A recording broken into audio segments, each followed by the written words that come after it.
పూర్వకాలంలో ఉత్తానపాదుడు అనే రాజుకు సునీతి, సురుచి పేర్లతో ఇద్దరు భార్యలుండేవారు. రాజుగారికి చిన్న భార్య సురుచి అంటే చాలా ఇష్టం కాబట్టి ఆమెకు పుట్టిన కుమారుడిని తన ఒడిలో కూర్చోబెట్టుకునేవాడు.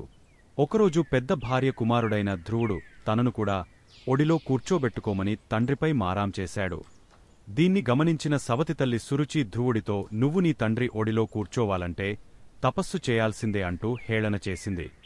దాంతో ధ్రువుడు తపస్సు చేసేందుకు బయలుదేరుతుండగా అతడి తల్లి సునీతి, నాయనా నువ్వు పసివాడివి, తపస్సు చేయడం ఎంతో కష్టమైన పని, నేను నిన్ను ప్రేమగా చూసుకుంటాను, వెళ్లవద్దు అంటూ ఎంతగానో బ్రతిమలాడింది. తల్లి ఎంతగా వారించినప్పటికీ వినకుండా పట్టుదలతో ధ్రువుడు తల్లిని ఒప్పించి ఆశీర్వాదం పొంది అరణ్యాలకు బయలుదేరాడు. దారిలో నారద మహాముని ధ్రువుడికి ఎదురై అతడి గురించి తెలుసుకుని నారాయణ మంత్రాన్ని ఉపదేశించాడు. ఆ మంత్రాన్ని ఎంతో భక్తిశ్రద్ధలతో స్మరిస్తూ గాలినే ఆహారంగా తీసుకుంటూ ధ్రువుడు కఠోరంగా తపస్సు చేశాడు. ధ్రువుడి తపస్సుకు మెచ్చిన మహావిష్ణువు ప్రత్యక్షమై అతడి పట్టుదలకు మెచ్చుకుని ప్రేమతో చెక్కిలి నిమిరి ఆకాశంలో ధ్రువతారగా వెలుగొందుతావని వరం ప్రసాదించాడు. ఆకాశంలో స్థానచలనం లేకుండా నిలబడే నక్షత్రం ధ్రువ నక్షత్రం మాత్రమే. కాబట్టి భక్తితోపాటు పట్టుదల అనేది ఉంటే సాధించలేనిదేమీ లేదనే నీతి మనకు ఈ కథ ద్వారా తెలుస్తోంది. రైతు దంపతులైన కమలమ్మ, రాజయ్య దంపతులకు హరి ఒక్కగానొక్క సంతానం. ఒక్కడే కొడుకు కావడంతో తల్లిదండ్రులు హరిని చాలా గారాదంగా చూసుకునేవారు. హరి చిన్నతనం నుంచే వయసుకు మించిన తెలివితేటలను ప్రదర్శించేవాడు. తల్లిదండ్రులు ఎంత ప్రేమగా చూసుకున్నప్పటికీ ఇతడికి తాత హనుమయ్య అంటే చాలా ఇష్టపడేవాడు. హరి తాత చాలా ముసలివాడు, ఏ పని చేయలేడు. పైగా ఆయనకు అన్ని పనులకు కోడలు సపర్యలు చేయాల్సి వచ్చేది. ఇలా పొద్దస్తమానం అతడికి పనులు చేసి పెట్టడానికి హరి తల్లికి చాలా కష్టంగా ఉండేది. దీంతో ఆమె అతడిపై కోపం పెంచుకుంది. ఎన్ని రోజులు తనకు ఈ కష్టాలు, ఈ ముసలాడు పోయే కాలమే రాదా అంటూ ఆమె చాలా రోజులు ఎదురుచూసింది. అయితే ఆయన గుండ్రాయిలా ఆరోగ్యంగా ఉండేవాడు. దీంతో ఓపిక నశించిన హరి తల్లి తన భర్తతో, మీ నాయనతో నాకు ప్రాణం విసిగిపోతోంది. ఇంట్లో చాకిరీ అంతా ఒక ఎత్తైతే ఆ ముసలాడి చేసే చాకిరీ మరో ఎత్తుగా ఉంది అంటూ బాధపడింది. బాధపడకు, ముసలాడైపోయాడు, ఇంకెంత కాలం బ్రతుకుతాడులే అంటూ భార్యను ఓదార్చాడు రాజయ్య. ఎంతమంది చచ్చిపోయినా ఆయన మాత్రం దుడ్డుకర్రలాగా ఉంటాడు. ఈ జన్మకు నేను సుఖపడే యోగమే లేనట్లుంది అంటూ కోప్పడింది ఆమె. తనకు ఆయుష్యున్నన్ని రోజులు బ్రతకని ఏం చేస్తాం, చేతులారా చంపుకుంటామా అన్నాడు రాజయ్య. ఏం చంపితే బతికి ఆయన ఎవరిని ఉద్ధరించాలి అంటూ విరుచుకుపడింది కమలమ్మ. ఎలాగైనా సరే ఆ ముసలాడి పీడ వదిలించమని భర్తను కోరింది. అయితే రాజయ్యకు తన తండ్రిని చేతులారా చంపటమంటే మొదట్లో చాలా ఘోరంగా కనబడింది.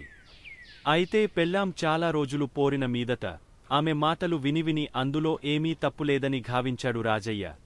తండ్రిని ఎవరికీ తెలియకుండా చంపేసి మాయం చేసేందుకు ఒక ఉపాయం ఆలోచించాడు.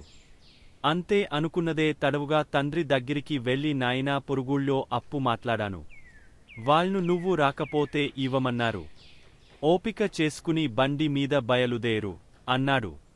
ముసలివాడు నిజమేననుకుని బయలుదేరాడు. తాతను విడిచి ఒక్క క్షణం ఉండని హరి కూడా ఎవరు ఎన్ని చెప్పినా వినకుండా తాతతోపాటే బండి ఎక్కి కూచున్నాడు. తప్పేది లేక రాజయ్య తండ్రిని కొడుకును వెంటపెట్టుకుని బయలుదేరాడు. అలా వెళ్తూ దారిలో ఒకచోట రాజయ్య బండి ఆపి, ఇప్పుడే వస్తా అంటూ బండిలో ఉన్న పార ఒకటి తీసుకుని చెట్ల మధ్యకు వెళ్లాడు. హరి కూడా తాతతో ఇప్పుడే వస్తా అని చెప్పి మరొక పార తీసుకుని తండ్రి వెనకే చప్పుడు కాకుండా వెళ్లాడు. కొంత దూరం వెళ్ళాక తండ్రి ఒక పొద పక్క గూయి తవ్వుతూ కనిపించాడు. అదే పొద అవతలివైపు చేరి అక్కడ తాను కూడా ఒక గూయి తవ్వనారంభించాడు హరి. ఆ చప్పుడు విన్న రాజయ్య పని ఆపి పొద అవతలికి వెళ్లి కొడుకును చూసి ఆశ్చర్యపోతూ ఎందుకక్కడ గూయి తవ్వుతున్నావో అని అడిగాడు. నువ్వెందుకు తవ్వుతున్నావో నేను అందుకే అన్నాడు హరి. నేనెందుకు తవ్వుతున్నానో నీకు తెలుసా కోపంగా అడిగాడు తండ్రి. నాకు తెలీదు, నువ్వెందుకు తవ్వుతున్నావో అన్నాడు. నా తండ్రిని పూడ్చటానికి గొయ్యి తవ్వుతున్నాను. నేను ఆయన కొడుకును కాబట్టి ఆయన చస్తే పాతి పెట్టలసిన బాధ్యత నాకుంది అని అన్నాడు. ఆయన ఇంకా బతికే ఉన్నాడుగా? బాధగా ప్రశ్నించాడు హరి తండ్రిని. అవును, కాని నేను ఇప్పుడు ఆయనను చంపేసి ఆ తరువాత పాతిపెడతాను అని అన్నాడు. అంతే హరి కోపంతో, ఓహో అలాగా, అయితే నా తండ్రి చస్తే నాకు కూడా పాతిపెట్టాల్సిన బాధ్యత ఉంది అన్నాడు. కొడుకు మాటలకు సరాఫాతంగా గుచ్చుకోగా అప్పటికిగాని తాను చేస్తున్న తప్పేంటో తెలియని రాజయ్య సిగ్గుతో తలవంచుకున్నాడు. పార తీసుకుని కొడుకును పోదాం పద అంటూ తండ్రితో పాటు తిరిగి ఇంటికెళ్ళిపోయాడు. ఈపాటికి ఆ ముసలాడి పీడ వదిలే ఉంటుందన్న సంతోషంతో కమలమ్మ రకరకాల పిండివంటలు చేసి భర్త కోసం, కొడుకు కోసం ఎదురు చూస్తూ ఉంటుంది. బండిలోంచి ముగ్గురు దిగటంతో నిరుత్సాహపడిన ఆమె ఏమయింది అంటూ భర్తను ప్రశ్నించింది. అప్పుడు రాజయ్య భార్యతో జరిగినదంతా చెప్పాడు. అంతా విన్న కమలమ్మకు గుండె చివుక్కుమంది. వాణ్ణి ఎంత ప్రేమగా పెంచుతున్నాం, తండ్రికే గొయ్యి తవ్వుతాడా? ఇక వాడి ముఖం చూసేదెలా అంటూ విరుచుకుపడింది. అప్పుడు రాజయ్య, నా తండ్రి మాత్రం నన్ను గారాగంగా పెంచలేదా? ఇక మీదటైనా బుద్ధిగా ఉండు అంటూ ఆమెని హెచ్చరించాడు. పసిప్రాయంలోనే తల్లిదండ్రులను పోగొట్టుకున్న సీనయ్యను ఓ అవ్వ చేరదీసి ఆప్యాయంగా పెంచి పెద్ద చేసింది. అదే ఊర్లోని ఆలెల్లో పనిచేసే అవ్వకు ఆ గ్రామస్తులు తృణమో పనమో సమర్పించుకునేవాళ్లు. అవ్వ ఉండేందుకు ఊరి చివర్లో ఓ గుడిసెను కూడా వేయించారు. దాంట్లోనే అవ్వ, శివయ్య జీవనం గడిపేవారు. అవ్వ కష్టపడి సీనయ్యను పెంచేది కాని వాడిని ఏమాత్రం కష్టపడనిచ్చేది కాదు. దీంతో సీనయ్య సోమరిపోతుగా తయారయ్యాడు. అందరూ పనికిరానివాడిని తిడుతుంటే వాడు కోపంతో తిరగబడేవాడు. ఎలాగైనా సరే సీనయ్యను ప్రయోజకుడిని చేయాలనుకున్న అవ్వ చదువు సంధ్యలు నేర్పించేందుకు బడిలో చేర్పించింది. అయితే బడిలో పిల్లలను కొడుతున్నాడన్న కారణంతో పంతులు వాడిని బడికి రానివ్వలేదు. దాంతో చదువు సాగకపోగా వాడి మొరటుతనం పెరగసాగింది. ఒకరోజు అవ్వకు ఉన్నట్టుండి ఆరోగ్యం చెడి మంచం పట్టింది. తాను చనిపోవడం తప్పదనుకున్న ఆమె మనవని దగ్గరికి పిలిచి, నాయనా శివయ్య, అందరూ నిన్ను పనికిమాలినవాడివని గేలి చేస్తున్నందుకు బాధపడి వాళ్లమీద తిరగబడి గొడవలు తెచ్చుకోవద్దు. ఈ సృష్టిలో పనికిమాలినదంటూ ఏది ఉండదు. దేని ప్రయోజనం దానికి ఉంటుంది. ఈరోజు ఇలా అన్నవరే రేపు నిన్ను మంచివాడివి అంటారు. ఆ దేవుడే నీకు రక్షగా ఉంటాడు అని చెప్పి కన్ను మూసింది. అవ్వ పోయాక ఊరిజనం సీనయ్యను మరింత చులకనగా చూడసాగారు. దీంతో ఈ ఊర్లో నుంచి బయటికి వెళ్లిపోయి అవ్వ చెప్పినట్లుగా ప్రయోజకుడే తిరిగి వచ్చి అందరి దగ్గర మెప్పు పొందాలని అనుకున్నాడు. గుడిసెలో ఒక మూలగా అవ్వ వాడిన చింకి గోతాం, దాని పక్కన గూట్లో సూది కనిపించాయి. వాటిని చూడగానే ఈ సృష్టిలో పనికిరానిదంటూ ఏదీ లేదు అని చెప్పిన అవ్వమాటలు గుర్తుకు రాగా అక్కడ్నించి బయటపడ్డాడు. అలా వెళ్తుండగా ఒక అడవిలో ఓ పెళ్లి బృందాన్ని బందిపోటు దొంగల నుంచి కాపాడడంతో సీనయ్యను మెచ్చుకుంటూ వాళ్లు 10 కాసుల బంగారు నాణేలను బహుమతిగా ఇచ్చారు. బంగారు కాసులు వచ్చిన ఉత్సాహంతో సీనయ్య వేగంగా నడవసాగాడు. అడవిదాటి కొంత దూరం పోయేసరికి వాడికి ఒక మామిడితోపులో కొంతమంది గుసగుసలాడుతూ మాట్లాడుకోవడం కనిపించింది. దగ్గరికెళ్లిన సీనయ్య సంగతేంటని అడిగాడు. మహారాజా, వారిని చూసి తిరిగి వస్తున్న మా జమీందారు భోజనం కోసం ఇక్కడ విడిది చేశారు. కాళ్ళు కడుక్కునేందుకు చెప్పులు విడిచినప్పుడు ముళ్ళు గుచ్చుకుపోయింది. ఎలా తీయాలో మాకు పాలుపోవడం లేదని చెప్పారు సేవకులు. ఓస్ ఇంతేనా అంటూ తన దగ్గరున్న సూదిని తీసి ముందుకెళ్లిన సీనయ్య జమీందారు కాలినుంచి ముళ్ళును సునాయాసంగా తీసిపారేశాడు. దీంతో ముళ్ళు బాధ నుంచి బయటపడ్డ జమీందారు మెచ్చుకున్నాడు. ఈలోగా అటువైపే వెళ్తోన్న పెళ్లి బృందం వాళ్లు కూడా సీనయ్య చేసిన సహాయం గురించి జమీందారుకి చెప్పారు. విషయం విన్న జమీందారు మరింతగా సంతోషిస్తూ సీనయ్య వివరాలు అడిగ తెలుసుకుని, మీ ఊరు మా జమీనులో భాగమే. కొంతకాలంగా ఆ ఊర్లో సెస్తులు సరిగా వసూలు కావటం లేదు. మా అధికారులకు నీ సహాయం కావాలి. వారికి సహాయకుడిగా నీకు ఉద్యోగం ఇస్తాను, చేరుతావా అని అన్నాడు జమీందారు. పట్టరాని సంతోషంతో సీనయ్య సరేనన్నాడు. కొన్ని సంవత్సరాల తరువాత సెస్తులు వసూలు చేసే అధికారికి సహాయంగా తన గ్రామానికి వెళ్లిన అతడిని గ్రామస్తులంతా చాలా గౌరవంగా సీనయ్యగారు అంటూ పిలవడం చూసి ఆశ్చర్యపోయాడు. ఈరోజు హేళన చేసిన వారే రేపు నిన్ను చూసి ప్రయోజకుడివని మెచ్చుకోగలరు అంటూ అవ్వ ఇచ్చిన దీవెనలో మనసులో మెదలగా లోలోపలే సంతోషంతో పొంగపోయాడు సీనయ్య. కాకతీయ రాజులకు, మధురైకి చెందిన పాండ్య రాజులకు ఆధిపత్యం కోసం ఎప్పుడూ గొడవలు జరుగుతూ ఉండేవి. అయితే అంగబలంలోనూ అర్ధబలంలోనూ బాగా బలంగా ఉన్న కాకతీయరాజు గణపతిదేవుడు పాండ్యరాజులను ఓడించి వారిని తనకు సామంతులుగా చేసుకోవాలని అనుకుంటుండేవాడు. ఒకరోజు గణపతిదేవుడికి అవకాశం రానే వచ్చింది. యుద్ధం కోసం తయారవమని తన సేనాధిపతికి ఆయన కబురు పంపించాడు. అయితే అప్పటికే అనేక యుద్ధాలు చేసి అలసిపోయి ఉన్న సైనికులు అందుకు సన్నద్ధంగా లేరని రాజుకు చెప్పాడు సేనాధిపతి. ఇలాంటి సమయంలో యుద్ధానికి వెళితే అపజయం పాలవాల్సి వస్తుందేమోనన్న అనుమానాన్ని కూడా ఆయన వ్యక్తం చేశాడు. అయితే పాండ్యరాజులను ఓడించేందుకు మంచి అవకాశం ఇప్పుడే వచ్చిందని, దీన్ని పోగొట్టుకోదలుచుకోలేదని చెప్పిన గణపతిదేవుడు యుద్ధానికి ఖచ్చితంగా వెళ్లాల్సిందేనని ఆజ్ఞాపించాడు. ఇలాగైతే తాము లొంగిపోవటం ఖాయమని, రాజుకు అవమానం జరుగక తప్పదనుకుంటూ సైన్యం సేనాధిపతి వెంట యుద్ధానికి బయలుదేరింది.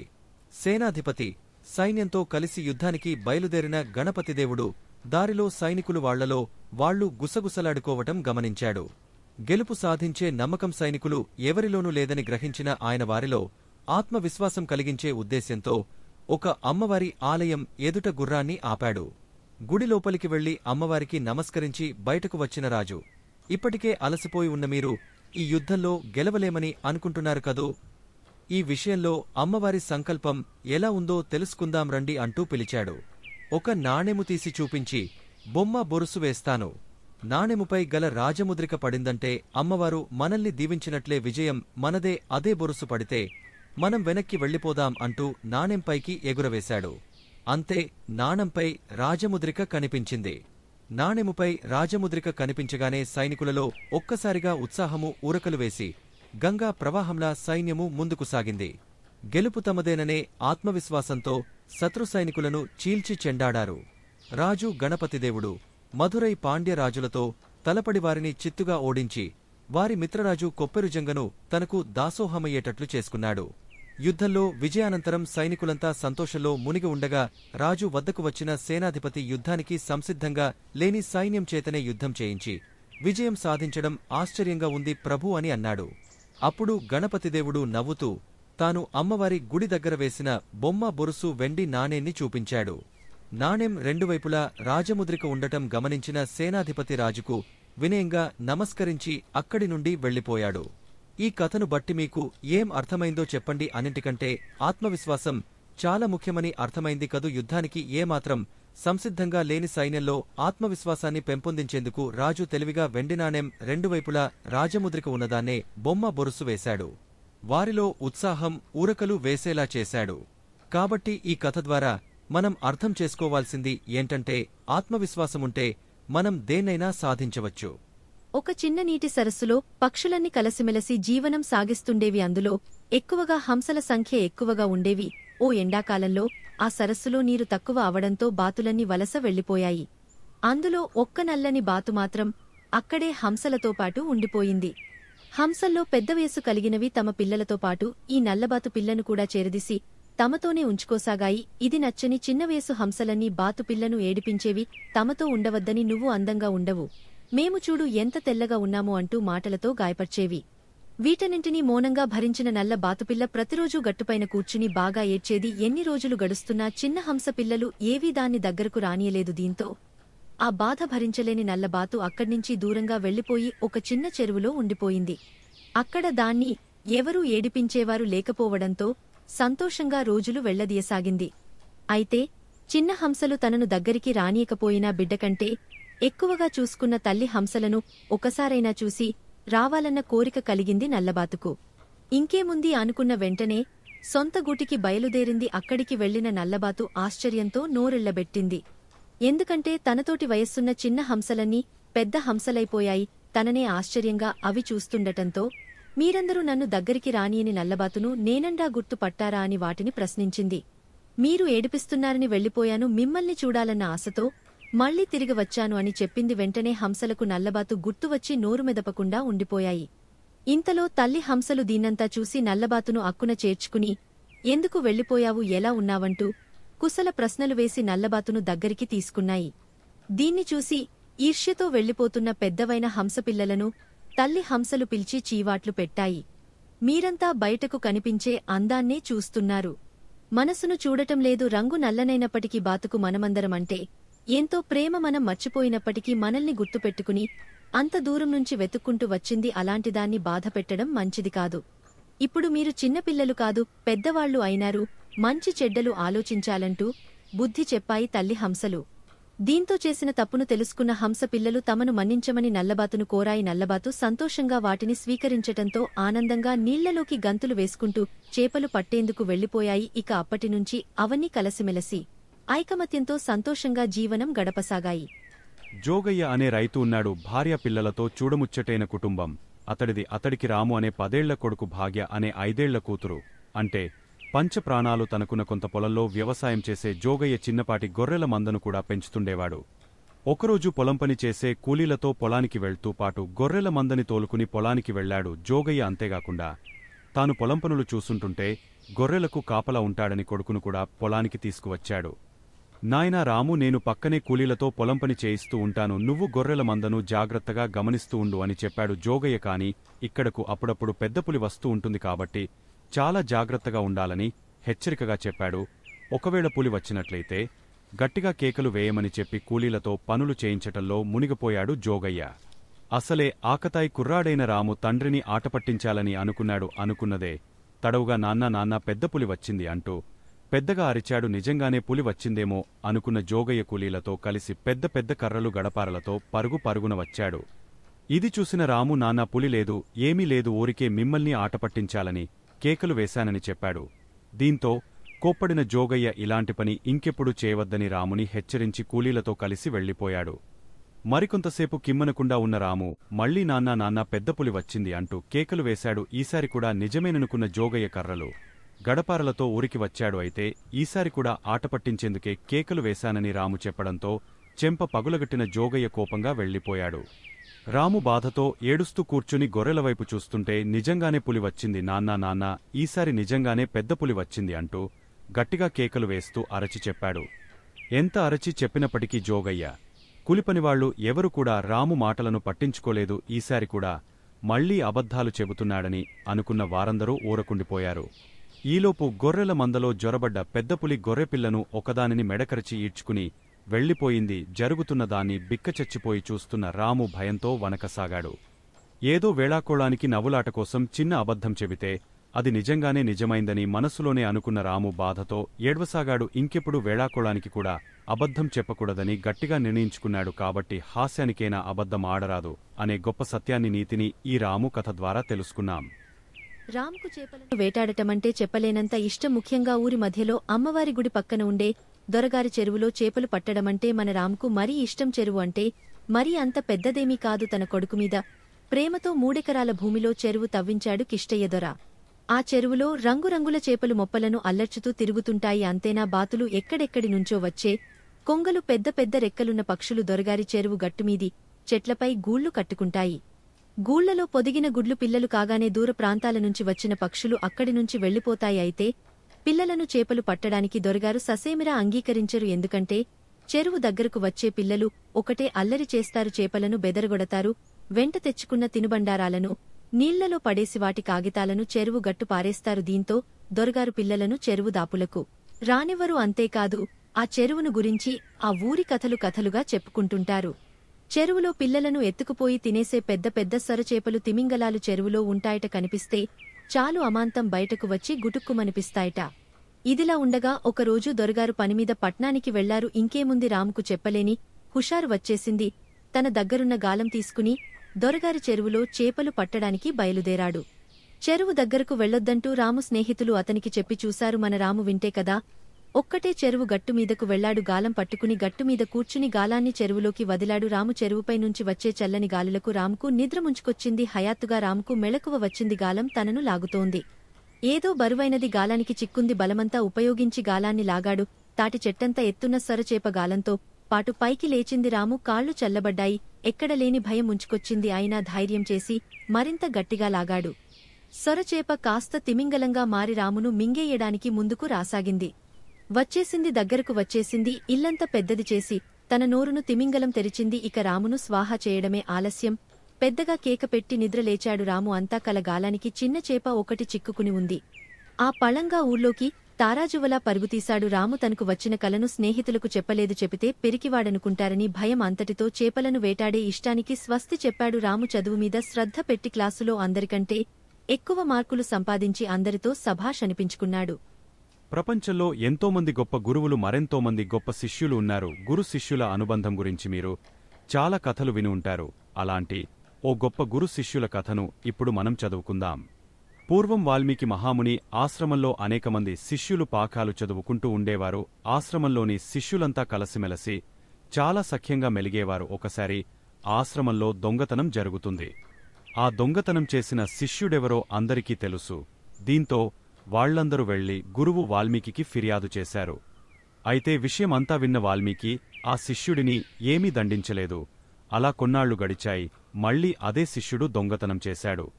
ఇది తెలిసిన మిగిలిన శిష్యులంతా కోపంతో గురువు దగ్గరకు వెళ్లి అతడిని ఆశ్రమం నుంచి వెళ్లగొట్టండి, లేదా మేమే ఆశ్రమాన్ని వదిలిపెట్టి వెళ్లపోతాం అని అన్నారు.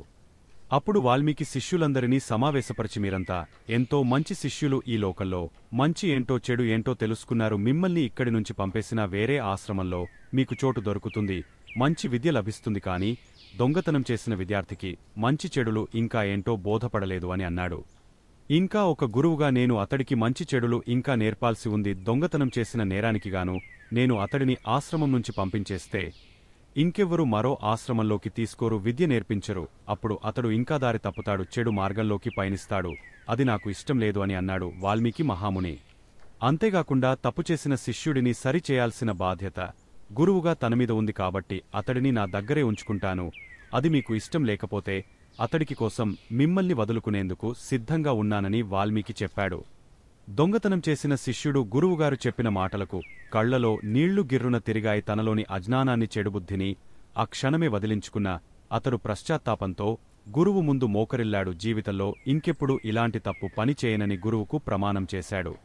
గురువుకు ఇచ్చిన మాట ప్రకారం తన జీవితంలో ఆ శిష్యుడు ఎప్పుడు తప్పు పనులు చేయలేదు. మంచిగా విద్యాభ్యాసం ముగించుకుని ఎంతో పేరు ప్రఖ్యాతులు సంపాదించి గురువుకు తగ్గ శిష్యుడిగా పేరుగాంచాడు. రాము అనే కుర్రాడు ఉండేవాడు. అతడు చాలా బద్ధకస్తుడు. ప్రతి పని సులభంగా అయిపోవాలని ఆశించేవాడు. కష్టమైన పనంటే చాలా ఇబ్బందిగా ఫీలయ్యేవాడు. ఒకరోజు ఆ ఊర్లో ఉండే ఒక పండితుడికి రాము ఎదురయ్యాడు. రాములో మార్పు వస్తుందేమోనని పరీక్షించేందుకు అతడు ఇలా అన్నాడు, నువ్వు ధనవంతుడిగా మారేందుకు ఓ మార్గం ఉంది. ఈ ఊరి పశ్చిమ దిశలో రావి చెట్టుకు కుడివైపు 10 అడుగుల దూరంలో గొయ్యి తవ్వితే బంగారు నగలు దొరుకుతాయి అని చెప్పి వెళ్లిపోయాడు ఆ పండితుడు. బంగారు నగల కోసం ఎంత లోతు తవ్వాల్సి ఉంటుందో ఏమో, ఒకవేళ తవ్వినా అక్కడ నిజంగా బంగారం లేకపోతే వృధా శ్రమ కదా అనుకుంటూ రాము కూడా అక్కడ్నించి వెళ్లిపోయాడు. ప్రతి పనిని రాము ఇలాగే ఏదో ఒక సాకు చెప్పి తప్పించుకునేవాడు. కొంతకాలానికి ఆ ఊర్లో కరువు వచ్చింది. తాగేందుకు నీరు లేక పశువులు, ప్రజలు చాలా ఇబ్బంది పడాల్సి వచ్చింది. బావి తవ్వుదామని ఎంతమంది ప్రయత్నించినా చుక్క నీరు కూడా పడలేదు. ఆ సమయంలో రామ్కు హయాత్తుగా పండితుడు చెప్పిన మాటలు గుర్తుకొచ్చాయి. పండితుడు చెప్పినట్లుగా బంగారు నగలు గనుక దొరికితే వాటిని తీసుకెళ్లి ఎక్కడైనా సరే హాయిగా బ్రతికేయచ్చు అని మనసులో అనుకున్నాడు. రాము వెంటనే ఓ పలుగు పార తీసుకుని ఈశాన్య దిశలో రావి చెట్టు దగ్గర తవ్వడం మొదలుపెట్టాడు. ఎంత తవ్వినా నగల జాడ కనిపించలేదు. అయినా ఈ కరువు నుంచి తప్పించుకోవాలంటే డబ్బు అవసరం కాబట్టి ఎలాగైనా సరే వాటిని చేజిక్కించుకోవాలనుకున్నాడు. విశ్రాంతి లేకుండా తవ్వుతూనే ఉంటాడు. 3 రోజులు గడిచాయి. 4వ రోజు ఉదయాన్నే రాము కాళ్లకి నీటిచెమ్మ తగలింది. కొద్దిసేపటికి నీరు ఊరడం ప్రారంభమైంది. రాము గబగబా గుంటలో నుంచి పైకి వచ్చేశాడు. ఆ గుంటంతా నీళ్లతో నిండిపోయింది. ఈ వార్త తెలుసుకున్న ఊరి ప్రజలంతా వచ్చి రాము శ్రమని మెచ్చుకున్నారు. ఊరికి ఇంత గొప్ప ఉపకారం చేసిన అతడికి ఊరి ప్రజలంతా ఎన్నో రకాల బహుమతులు ఇచ్చారు.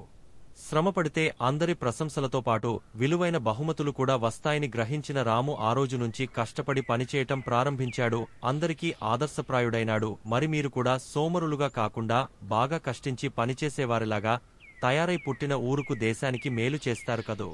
యువకుడైన రామానుజులు పాత సామగ్రిని అమ్ముతూ జీవనం గడిపేవాడు.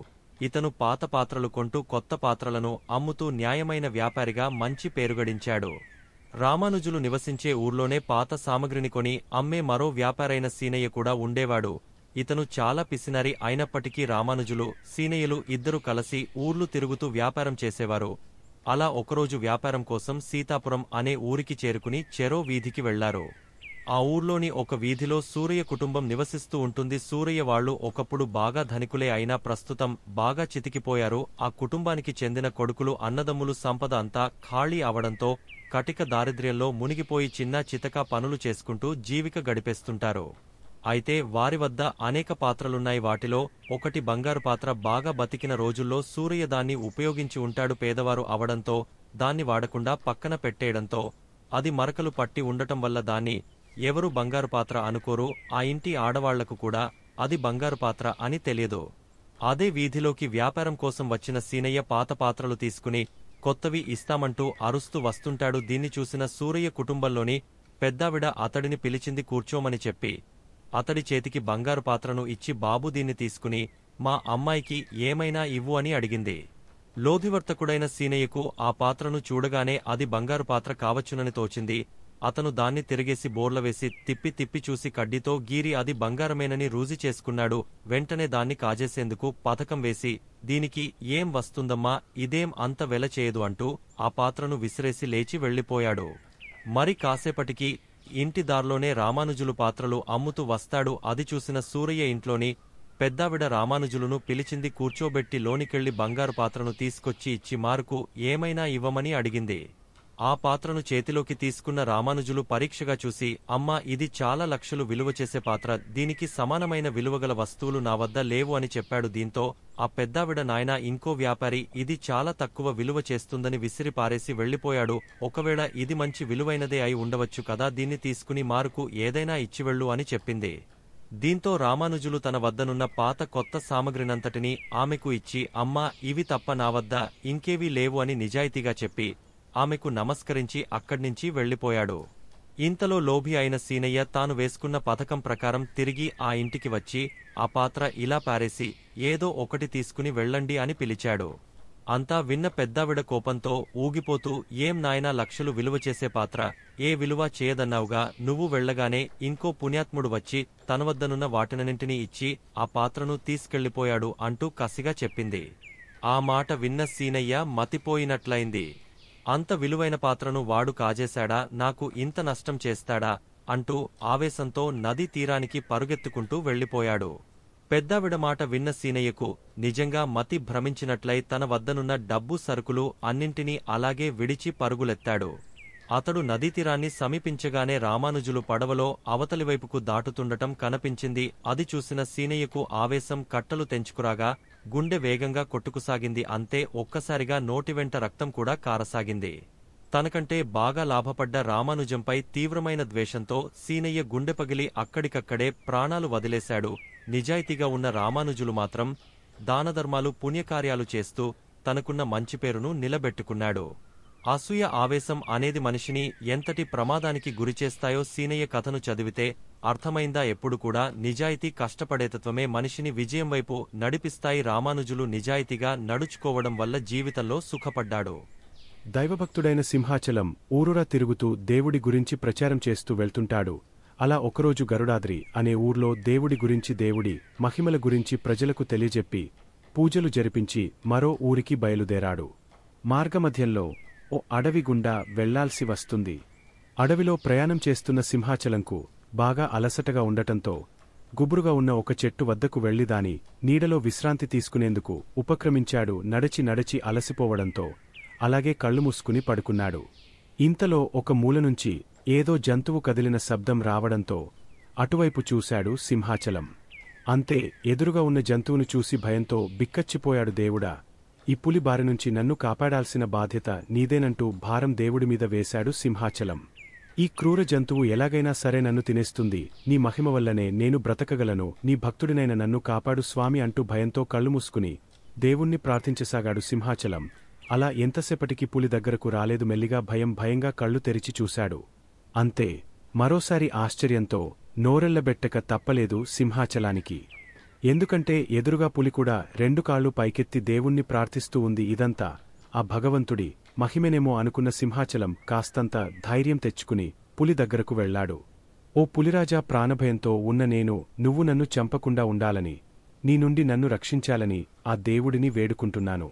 దాంట్లో ఓ అర్థముంది, మరి నువ్వెందుకు ప్రార్థిస్తున్నావు అని ప్రశ్నించాడు సింహాచలం. ఓ మానవుడా, నేను కూడా నీ నుంచి నన్ను రక్షించమని ఆ భగవంతుడిని వేడుకుంటున్నాను అని చెప్పింది పులి. ఎందుకు? తిరిగి ప్రశ్నించాడు సింహాచలం. ఎందుకంటే ఇప్పుడు మీ మానవులు మా వన్యప్రాణులను ఇష్టం వచ్చినట్లుగా చంపేస్తున్నారు కదా, దీంతో మా జాతులన్నీ అంతరించుకుపోతున్నాయి. మాకు స్వేచ్ఛగా బ్రతికే అవకాశమే లేకుండా పోతోంది. అలా జరగకుండా చూడాలనే నేను దేవుణ్ణి ప్రార్థిస్తున్నాను అని చెప్పింది పులి. నిజమే కదా. ఈ రోజుల్లో వన్యమృగాలను వేటాడి చంపడంలో మన మానవులు ముందే ఉన్నారు. మనుషులు ఎలా స్వేచ్ఛగా తుకుతున్నామో వన్యప్రాణులను కూడా అంతే స్వేచ్ఛగా బ్రతకనియాల్సిన బాధ్యత మనందరి మీద ఉంది. కాబట్టి వన్యప్రాణులను వేటాడి చంపేసే వారిని తీవ్రంగా వ్యతిరేకిద్దాం. ఒక అడవిలో ఒక నక్క ఉండేది. దానికి ఆశ ఎక్కువ. అన్నీ తనకే కావాలని పేరాశ. కాని అది చిన్న జంతువు కదా. అందువల్ల దాని ఆశ తీరడం లేదు. ఏ సింహమోపులో వేటాడి తినగా మిగిలిన జంతువుల మాంసం తిని జీవనం చేస్తుండేది. ఇలా ఉండగా ఒక వేటగాడు లేడిని చంపి దానిని భుజాన వేసుకుని వస్తున్నాడు. అంతలో అతడికి ఒక అడవి పంది కనిపించింది. వెంటనే గురిచూసి పందిపై బాణం వదిలాడు. బాణం కొద్దిగా గురి తప్పి తగలటం వల్ల పందికి గాయం అయింది తప్ప వెంటనే ప్రాణం పోలేదు. అది కోపంతో వేటగాడిమీదికి దూకి అతడిని చంపి మరికొంత సేపటికి పంది కూడా చచ్చిపోయింది. ఆ దారినే వస్తున్న నక్క చచ్చిపడి ఉన్న లేడి పంది, పాము వేటగాడిని చూసింది. ఒక్కసారిగా దానికి బోలెడు మాంసం లభించడంతో అసలే దురస కదా. వేటగాడి పక్కనే పంది ఉన్న బాణంకు నరం బిగించి ఉంది. ఈ నాల్గింటి మాంసం తరువాత తాపిగా తినవచ్చు. ముందు ఈ నరంతో ఇప్పటికి సరిపెట్టుకుందాం అని ఆ బాణానికి బిగించిన నరాన్ని కొరికింది. నరం తెగతంతో వంగ ఉన్న బాణం వద్ద ఊపుగా నిటారుగా సాగి నక్క గుండెకు గట్టిగా గుద్దుకున్నది. నక్క అక్కడికక్కడే మరణించినది. ఒక గ్రామంలో ఒక ఆవు ఉండేది. అది ఎంతో మంచిది. తోటి పశువులతో ఎన్నడూ కలహించుకోకుండా యజమాని మాట వింటూ సాధు జంతువుగా జీవించేది. ఒకరోజు అడవిలో అది ఒంటరిగా మేత మేస్తుండగా పులి చూచి దానిపై దూకడానికి సిద్ధమైనది. అది గమనించిన ఆవు భయపడక పులిరాజా, కొంచెం ఆగు, నేను చెప్పే మాటలు విను. ఇంటి దగ్గర నాకొక బిడ్డ ఉన్నది. ఆ లేతదుడ పుట్టి 2 వారాలు కూడా కాలేదు. పచ్చిక తినడం కూడా నేర్చుకోలేదు. నీవు దయదలిస్తే నా బిడ్డకు కడుపు నిండా పాలు ఇచ్చి వస్తాను. ఆ తరువాత నన్ను భక్షించు అన్నది దీనంగా. ఆవు ఆ మాటలు విన్నపులి పెద్దగా నవ్వి, ఆహా, ఏమి మాయమాటలు! ఇంటికి వెళ్లి బిడ్డకు పాలు ఇచ్చి వస్తావా? అడవిలో ఉన్నంత మాత్రాన నాకు తెలివితేటలు లేవనుకోకు. నేనేం వెర్రిదానికాను. కోపంగా అన్నది పులి. నీవు అలా అనుకోవడం సరికాదు. నేను అసత్యం పలికేదానను కాను. ఒకసారి మాట ఇచ్చి తప్పితే ఆ బతికి ఏమీ ఎప్పటికైనా చావు తప్పదు. ఆకలిగున్న నీకు ఆహారమై తృప్తి కలిగిస్తే మంచిదే గదా. ఉపకారం చేసిన దాన్నవుతాను. ఒక్కసారి నా బిడ్డను చూచి ఆకలి తీర్చి రావాలని నా ఆశ అన్నది. ఆవు ఊరిలో నివసించే ఈ జంతువులలో నీతి ఎంతుందో తెలుసుకుందామని సరే అన్నది పులి. ఆవు ఇంటికి పోయి దూడకు కడుపు నిండా పాలిచ్చి కోడెదూడ శరీరాన్ని ప్రేమతో నాకుతూ, నాయనా బుద్ధిమంతురాలుగా మంచితనంతో జీవించు, తోటివారితో స్నేహంగా ఉండి ఎట్టి పరిస్థితులలోనూ అబద్ధాలాడకు, మంచి ప్రవర్తనతో పేరు తెచ్చుకో అని బిడ్డకు మంచి బుద్ధులు చెప్పి ఆవు అడవికి చేరుకున్నది. ఆవుని చూచిన పులికి ఆశ్చర్యం కలిగింది. తన ప్రాణాల కంటే ఇచ్చిన మాట ముఖ్యం అనుకున్నా. ఆవు ఎంతో గొప్పది. దీనిని చంపితే తనకే పాపం అనుకుని ఆవుని వదిలివేసింది పులి. సింగరాయగుంట అనే ఊర్లో సుబ్బయ్య అనే ఒక వడ్రంగ ఉండేవాడు. అతను ఊర్లోని వాళ్లందరికీ వడ్రంగ పనులు చేసి పెడుతూ జీవనం సాగస్తుండేవాడు. అదే ఊర్లోని చెట్లపైన కోతుల గుంపులు కూడా చాలా ఉండేవి. ఈ కోతులు చాలా అల్లరివి. ఊర్లో ఎవరిని కూడా ప్రశాంతంగా ఉండనిచ్చేవి కావు. ఇళ్లలో పెంచుకున్న పండ్ల మొక్కల్లోంచి పండ్లన్నింటినీ తెంపి తినేసి ఇష్టం వచ్చినట్లుగా పడవేసేవి. ఎవరు ఎలాంటి పని చేస్తున్నా కోతుల గుంపు అక్కడ ప్రత్యక్షమై ఆ పనిని నాశనం చేస్తూ ఉండేవి. ఇదంతా చూసిన ఊరివాళ్లందరూ అబ్బా, ఈ కోతుల పీడ ఎప్పటికి వదులుతుందో అని టుకుంటూ ఉండేవాళ్ళు. ఇదిలా ఉంటే వడ్రంగ సుబ్బయ్య ఒకరోజు ఓ చెట్టు దగ్గర ఎండిపోయి ఉన్న చెక్క దూలాన్ని చూశాడు. తనకు పనికొస్తుందని భావించిన అతడు దాన్ని ఎలాగైనా తీసుకెళ్లాలని అనుకున్నాడు. చెట్టునుంచి ఎండిన ఆ దూలాన్ని వేరుచేసే పనుల్లో నిమగ్నమయ్యాడు. ఈలోపు మధ్యాహ్నం కావడం, బాగా ఆకలిగా ఉండటంతో భోజనానికి ఇంటికి బయలుదేరాడు. వెళ్తూ చెక్కదులాన్ని విడిగా చీల్చి మేకులు కొట్టి అది దగ్గరకు రాకుండా వదిలిపెట్టాడు. ఇక మిగతా పనిని భోజనం చేసి వచ్చి చూద్దాంలే అనుకుంటూ దానక్కడే వదిలేసి వెళ్లిపోయాడు సుబ్బయ్య. సుబ్బయ్య అలా వెళ్లాడో లేదో అల్లరిముక అయిన కోతుల గుంపు అక్కడికి చేరిపోయింది. ఆ చెట్టుపైన ఒకటే ఆటలు పాటలు చెప్పలేనంత అల్లరి చేస్తూ ఆ ప్రాంతాన్నంతా అల్లకల్లోలం చేశాయి. అప్పుడే వాటి కన్ను మధ్యకు చీల్చి ఉన్న దూలంపై కన్నుపడింది. ఇదేంటో చూద్దామనుకుంటూ ఓ కోతి చీల్చి ఉన్న దూలం మధ్యలో దూరి కూర్చుని మధ్యలో ఉన్న మేకుల్ని తీసి అవతల విసిరి పారేసింది. ఎప్పుడైతే కోతి మేకుల్ని తీసేసిందో అప్పుడే దూలం చటుక్కున దగ్గరికి అయిపోయింది. ఇంకేముంది, దూలం మధ్యలో ఇరుక్కుపోయిన కోతి పొట్ట బాగా నలిగిపోయి ఊపిరాడక చనిపోయింది. దీనంతా కళ్లారా చూసినా కోతులన్నింటికీ అప్పటికిగాని బుద్ధి రాలేదు. తాము చేస్తోన్న అల్లరి పనుల వల్లనే ఇలా అయ్యిందని, ఇకపై ఎప్పుడూ అలా చేయకూడదని అవి నిర్ణయించుకుని ఏడుస్తూ చచ్చిపోయిన కోతి చుట్టూ చేరాయి. మరి ఈ కథలో నీతి ఏంటో అర్థమైందా మనవి? కాని పనుల జోలికి ఎప్పుడు వెళ్ళకూడదు, అనవసరంగా ఇతరుల పనుల్లో వేలు పెడితే అది మనకే ప్రమాదంగా మారుతుందని ఈ కోతుల కథ ద్వారా తెలుస్తోంది కదూ. అసలే మే నెల ఎండలు మండిపోతున్నాయి. ఎండాకాలం కావడంతో పొలాలు, చెరువులు, బావులు అన్నీ నీరు లేక ఎండిపోయాయి. ఇలాంటి సమయంలోనే ఒక కాకికి బాగా దాహం వేస్తోంది. విపరీతమైన దాహంతో అది దానికి తెలిసిన ప్రాంతాలన్నింటినీ నీటికోసం గాలించేసింది. ఎక్కడా దానికి ఒక్క నీటి చుక్క కూడా కానరాలేదు.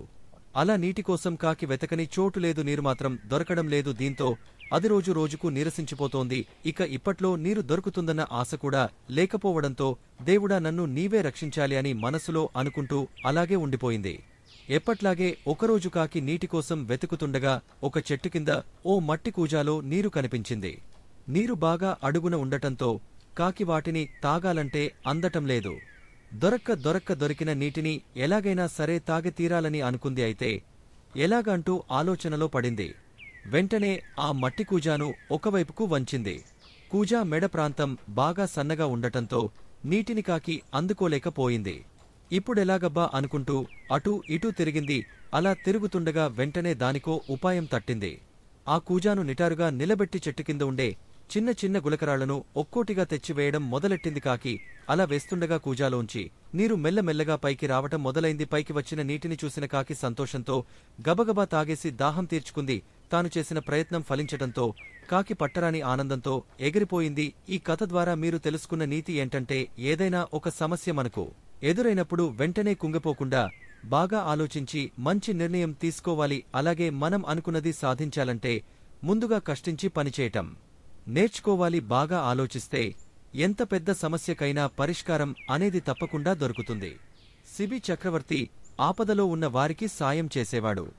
ఎవరు ఏది అడిగినా దానం చేసేవాడు. ఒకరోజు ఒక పావురం వచ్చి ఆయన దగ్గర వాలింది. శత్రువు నుంచి తనను కాపాడమని తిమాలింది. సరే అని దానికి మాట ఇచ్చాడు. ఇంతలో ఒక డేగ వచ్చి, ఈ పావురం నా ఆహారం, దీనిని నేను తరుముతూ వచ్చాడు, ఇది నాది, నాకు ఇచ్చే అని కోపంగా అడిగింది. డేగ, పక్షిరాజా, ఈ పక్షిరాజుని రక్షిస్తానని మాట ఇచ్చాను, పావురం తప్ప ఇంకేమైనా అడుగు అన్నాడు. సిబి చక్రవర్తి మాట తప్పని రాజుగా అందరూ నిన్ను గొప్పగా చెప్పుకుంటారు. అయితే పావురమంత బరువుగల నీ తొడ మాంసం ఈ అని అడిగింది డేగ. సిబి చక్రవర్తి త్రాసు తెప్పించి ఒకవైపు లెన్లో పావురాన్ని ఉంచి రెండోవైపు పళ్ళెంలో తన తొడ మాంసం కోసివేశాడు. ఎంత మాంసం కోసివేసినా పావురంతో సమానం కాలేదు. చివరికి తానే త్రాసు పళ్ళెంలో కూర్చున్నాడు. పావురానికి బదులుగా మొత్తం తన శరీరాన్నంతా తినేయమని డేగను వేడుకున్నాడు. వెంటనే డేగ ఇంద్రునిగా, పావురం అగ్నిదేవునిగా మారినవి. వారిద్దరిని చూసి సిబి చక్రవర్తి ఆశ్చర్యపోయాడు. ఇంద్రుడు, అగ్నిదేవుడు ఇలా అన్నారు. సిబి చక్రవర్తి, మేం నిన్ను పరీక్షించాలని వచ్చాము. ఈ పరీక్షలో నీవు గెలిచావు. నీదాన గుణము 10 మంది చెప్పుకుంటే విన్నాము, కాని ఈనాడు స్వయంగా చూసి సంతోషించాము.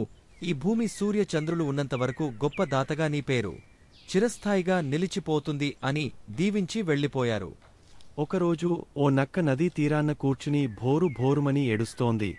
అది విని చుట్టూ పక్కల కన్నాల్లో ఉన్న పీతలు బయటికి వచ్చి నక్కను ఎందుకు ఏడుస్తున్నావు అని అడిగాయి. అయ్యో, నన్ను నా బృందంలోని వేరే నక్కలన్నీ అడవిలోంచి తరిమేసేయి అని ఏడుస్తూనే సమాధానమిచ్చింది నక్క. పీతలు జాలిగా ఎందుకలా జరిగిందని అడిగాయి.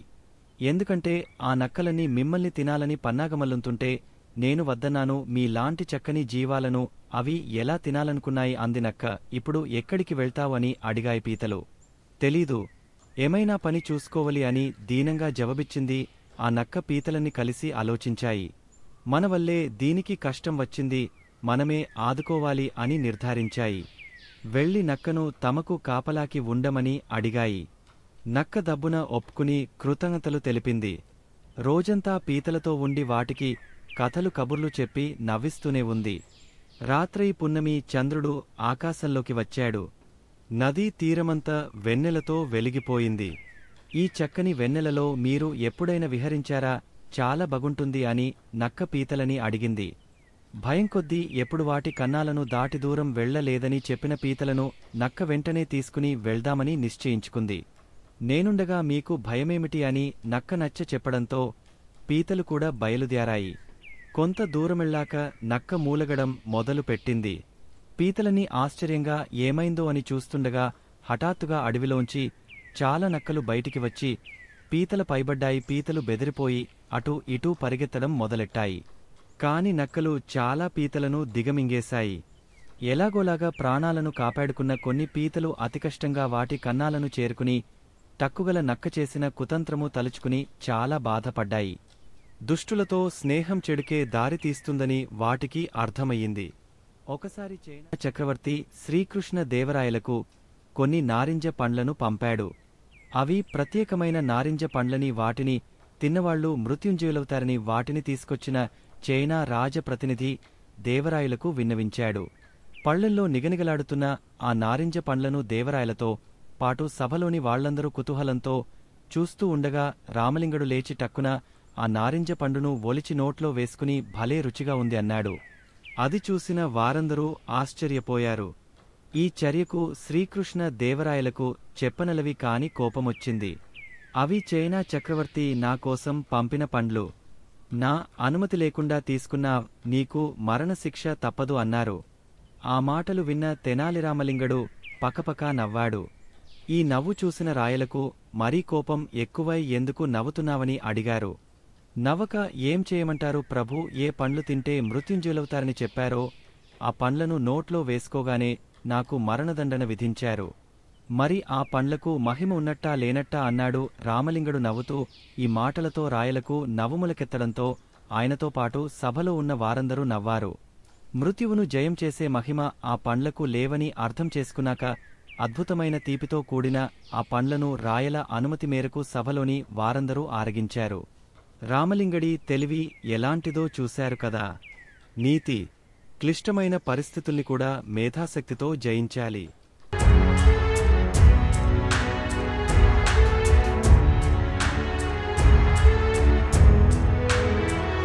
మీరు మరిన్ని వీడియోలు చూడాలంటే మన ఛానల్ను సబ్స్క్రైబ్ చేయండి. పక్కనున్న బెల్ ఐకాన్ని ప్రెస్ చేయండి.